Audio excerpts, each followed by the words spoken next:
ভারত নিয়ন্ত্রিত কাশ্মীরের পেহেলগ্রামে পর্যটক হত্যার প্রতিবাদে সারা দেশ তথা পশ্চিমবঙ্গে ধারাবাহিকভাবে শুরু হয়েছে প্রতিবাদ ও বিক্ষোভ। এসব বিক্ষোভ থেকে দাবি উঠেছে হত্যাকারীদের খুঁজে বের করে চরম শাস্তি বিধানের। এ দাবিতে গতকাল বৃহস্পতিবার সন্ধ্যায় ও রাতে কলকাতার সর্বত্র বিভিন্ন রাজনৈতিক দলসহ বিভিন্ন সংগঠনের প্রতিবাদ মিছিল, মৌন মিছিল ও মোমবাতি মিছিল হয়েছে। এবারে সন্ত্রাসবাদী হামলার প্রতিবাদে পশ্চিম বর্ধমান জেলা দুর্গাপুর ফরিদপুর ব্লকের অন্তর্গত গোগলা অঞ্চলে তৃণমূল কংগ্রেসের পক্ষ থেকে অঞ্চল সভাপতি গৌতম ঘোষের উদ্যোগে একটি মৌন মিছিল করা হলো। এদিন প্রায় 300 জন এই মৌন মিছিলে পা মেলান।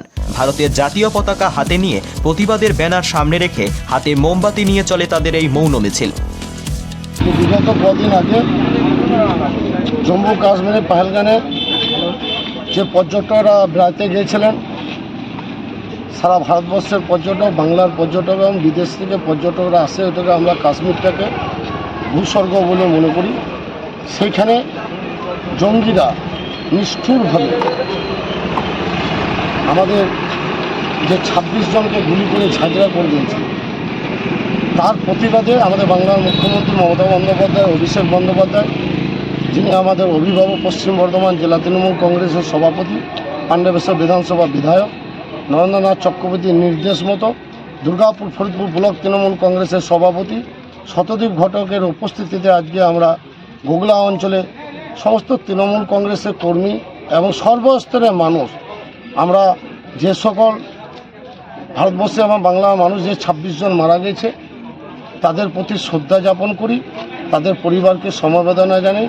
তার প্রতিবাদে আজকে আমাদের গোগলা অঞ্চলে মোমবাতি মিছিল এবং মৌন মিছিল করলাম, যে আগামী দিনে এই জঙ্গিদিকে খতম করতে গেলে সারা ভারতবর্ষে এবং সারা বাংলার মানুষ এবং মমতা বন্দ্যোপাধ্যায়কে দরকার আছে। আমরা একত্রিত হয়ে এই জঙ্গিকে খতম করব এবং ভারতবর্ষের মানুষকে আমরা এমন জায়গায় একটা পৌঁছিয়ে দেবো যে আগামী দিনে আর ভয় থাকবে না। জম্মু কাশ্মীর এবং ভূস্বর্গে সবাই কিন্তু বেড়াইতে যাবে। কেন্দ্রীয় সরকার, ভারতবর্ষের প্রধানমন্ত্রী, স্বরাষ্ট্রমন্ত্রী, প্রতিরক্ষা মন্ত্রী যেখানে এত বড় ঘটনা ঘটেছে, তারপর দেশের প্রধানমন্ত্রী বিহারে বিধানসভা নির্বাচনে প্রচারে রাজনীতির ভাষণ দিতে যাচ্ছে। লজ্জা করা দরকার। যেখানে 26 জন মারা যাচ্ছে আর নির্বাচনে প্রচার করছে। আমরা তো বুঝতে পারছি না যে এটা কিসের কারণে 26 জন মারা গেল। সেখানে কোনো না মিলিটারি ফোর্স, না বিএসএফ, না সিআরপিএফ, না পুলিশ, সেখানে কোনো প্রশাসনের ভূমিকা ছিল না। এবং যারা মারা গেছেন এবং আরও পর্যটক যারা আহত হয়েছে তাদের চিকিৎসার ব্যবস্থা ছিল না। ওইখানে যারা এলাকার মানুষ আছে, যারা ঘোড়া চালায়, যারা ফটোগ্রাফ, যারা গাইডলাইন করে, তারা আমাদের এই পর্যটকদেরকে কাঁধে করে নিয়ে এসে একটা নিরাপদ জায়গায় পৌঁছেছে। মৌনমিছিলের একটি উদ্দেশ্য, আর সারা ভারত আমরা সবাই শোকাহত। কারণ শুধু বাংলার মানুষ, বাংলার 3টে ব্যক্তি মরেনি বা মানুষ মরেনি, সারা ভারতবর্ষের মানুষ, কোথাও হরিয়ানা, কোথাও তেলেঙ্গানা, কোথাও অন্ধ্রপ্রদেশ, কোথাও এবং ভারতবর্ষের বাইরেও নেপালের একজন ব্যক্তি এবং সেও মারা গেছে। সবাই আমরা জানি কাশ্মীর হলো আমাদের কাছে ভারতবর্ষের সুইজারল্যান্ড, এবং সেই সুইজারল্যান্ডে আমরা অনেকেই, আমাদের কাছে অত পকেটে পয়সা নেই যে আমরা বিদেশে সুইজারল্যান্ডে ঘুরতে যেতে পারি। সে বিদেশের সুইজারল্যান্ডে আমরা ঘুরতে যাওয়া আমাদের পকেটে পয়সা নেই।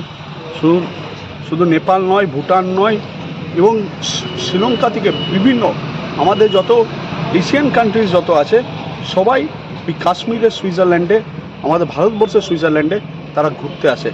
এবং সেটা যখন এই আনন্দ, এই উপভোগ সারা বছরের একটা ক্লান্ত ভাবকে আমরা যখন চেষ্টা করি একটা আনন্দ সহকারে একটা জায়গায় ঘুরতে যেয়ে পরে নিজের মাইন্ডটাকে ফ্রেশ করার জন্যে, সেই জায়গায় সারা আমাদের এই 26 জন যারা ফ্যামিলি নিয়ে তারা ঘুরতে গেছিলো, তখন আমরা দেখেছি যে কাশ্মীরের চারিদিকে একটা প্যারামিলিটারি ফোর্স বা সিআরপিএফ বলুন বা জওয়ানরা বলুন, চারিদিকে তাদেরকে 20 ফুট দূরে দূরেই তাদেরকে দেখতে পাওয়া যায়। আর পেহেলগামের মতন জায়গা, এত ট্যুরিস্টদের প্রযোজক জায়গা, যেখানে বিভিন্ন সোনমার্গ বলুন বা গুলমার্গ বলুন বা পেহেলগাঁও বলুন, এইসব জায়গায় সবসময় ট্যুরিস্ট যেন সারা বছরও লেগে থাকে।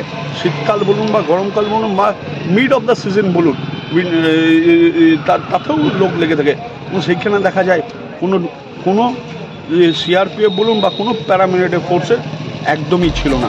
এই দিনের এই মৌন মিছিলে উপস্থিত ছিলেন দুর্গাপুর ফরিদপুর ব্লকের ব্লক সভাপতি শতদীপ ঘটক, গোগলা অঞ্চলের অঞ্চল সভাপতি গৌতম ঘোষ, পঞ্চায়েত প্রধান শ্যামল বাগদি, পঞ্চায়েত উপপ্রধান গঙ্গাধর গোস্বামী, যুবনেতা বাবন ঘোষ, মহিলা নেত্রী চম্পা মাল, এছাড়াও তৃণমূল কর্মী ও সমর্থকরা। গোগলা থেকে অনন্ত রুইদাসের রিপোর্ট, অ্যাক্টিভেস্ট বাংলা।